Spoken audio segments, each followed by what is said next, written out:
कोई तीसरा नहीं है। ये तीसरा तो लिखा नहीं है, मैं से बोल दिया।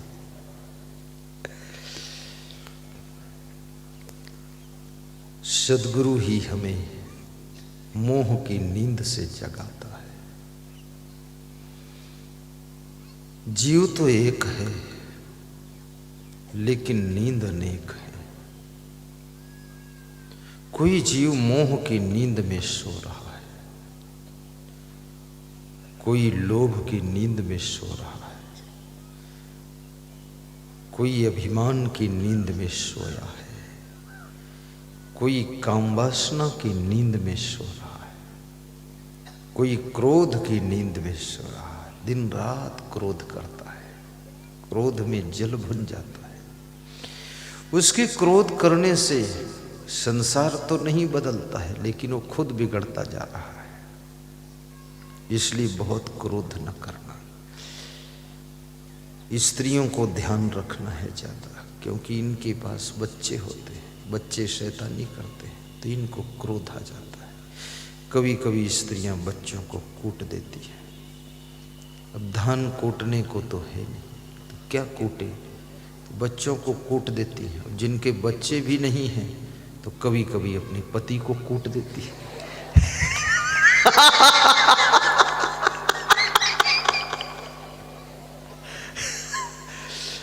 जो पति कूटे गए हैं उनको याद आ रही है कि कुटम कुटाई हो चुकी है।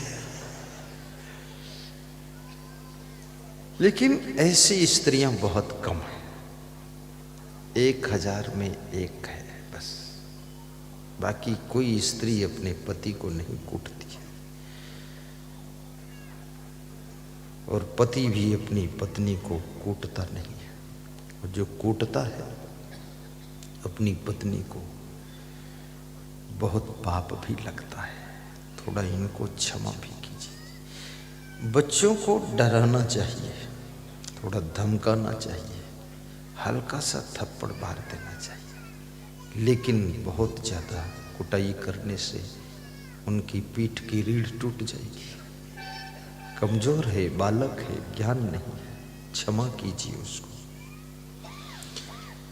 क्षमा बड़न को चाहिए, छोटन को उत्पात। विष्णु की क्या घट गई, जो भृगु ने मारी लाट। बड़ों को क्षमा करना चाहिए, अर्थात जो क्षमा करता है वो बड़ा होता है, और जो क्षमा मांगता है वो उस बड़े से भी बड़ा होता है, और जो गलती करता है वो छोटा होता है। और जो गलती पर गलती करता है, बार बार गलती करता है, गलती को दोहराता रहता है, वो तो बहुत ही छोटा है। और जो गलती करके अकड़ता भी है, ऐंठता भी है, सीना सामने ठोंक देता है कि क्या कर लोगे तुम हमारा, वो कौन है? वो फिर पशु की ग्रेड में है, जानवर है, समझ नहीं है। गलती एक बार हो जाए तो उसे गलती कहते हैं, और 2 बार हो जाए तो उसे भूल कहते हैं, बार बार गलती हो जाए तो उसे अपराध कहते हैं, और जिंदगी भर गलती होती रहे तो उसे पाप कहते हैं, और जो दूसरों को भी गलती में ढकेल दे उसे फिर महापाप कहते हैं, महापाप है।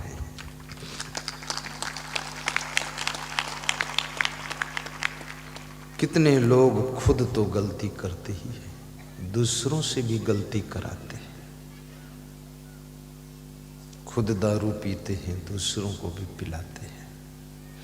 दारू ऐसे पिलाते जैसे चाय पिलाई जाती है। और मैं निवेदन करूंगा, शराब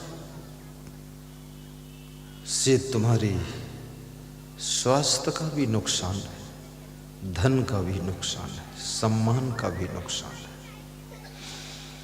समय का भी नुकसान है, बुद्धि का भी नुकसान है। शराब से फायदा तो कुछ भी नहीं है। मैं कई शराबियों से पूछा हूं कि शराब पीते हो तो इसमें क्या लगता है, कैसा एहसास होता है? बोले कुछ नहीं है। तुमने कहा फिर पीते क्यों हो? बोले आदत हो गई है।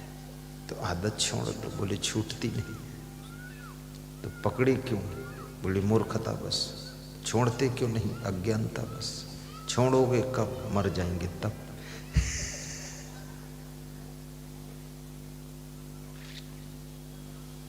जिसके पास में किसी प्रकार की आदत नहीं, वह व्यक्ति दुखी भी नहीं होता है। इसलिए आदत को नियंत्रण कीजिए। चाय पीने की भी आदत मत बनाइए।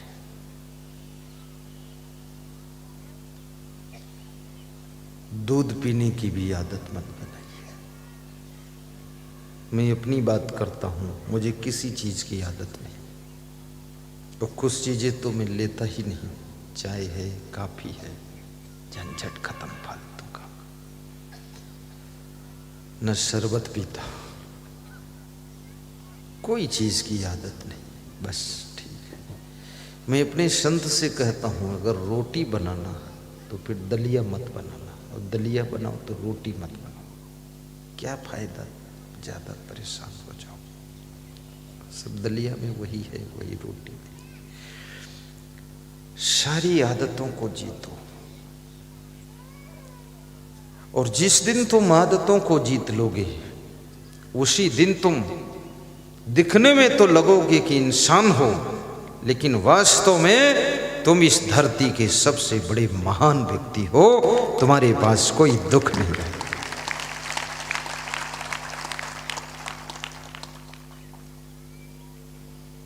आदत जरा सुधार लो। गाइए। कुछ याद वाद है कि नहीं?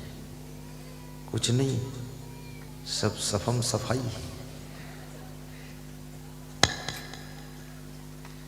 आदत जरा सुधार लो। ओहो। आदत जरा सुधार लो, बस हो गया भजन। मन की तरंग मार लो, बस